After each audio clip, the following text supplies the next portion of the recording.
மூலிகையினுடைய பெயர் பார்த்தீங்கன்னா வெள்ளருகு. Psoriatic arthritis அப்படின்றது ஒரு ஆட்டோ இம்யூன் ப்ராப்ளம். பொதுவாகவே தோல் நோய் இருந்தாலே இது ஒரு மிகப்பெரிய தலைவலி. அதோடு வாதமும் சேர்ந்திருந்தால் அது மிகப்பெரிய உயிர்வலி.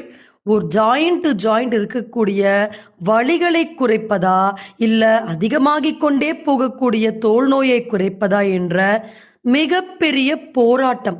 ஃபார் எக்ஸாம்பிள், இப்ப வாதத்தை குறைக்கக்கூடிய மருந்துகளான முடக்கத்தான் பொடி, வாதநாரணன் பொடி, இதெல்லாம் தோல் நோய் இருக்கிறவங்களுக்கு அவ்வளவா செட் ஆகாது. அதே போல தோல் நோயை குறைக்கக்கூடிய கீழாநெல்லி, சிறியானங்கை போன்ற மருந்துகள் வாதம் இருக்கிறவங்களுக்கு அந்த அளவு எஃபெக்டிவா செட் ஆகாது. அப்ப ஒரு மூலிகை வாதத்திற்கும் பொருந்தும், அதே சமயத்துல இந்த மாதிரியான தோல் நோய்களுக்கும் பொருந்தும் என்றால் அதுதான் வெள்ளருகு என்ற நம் பாரம்பரியமான இந்த அரிய மூலிகை.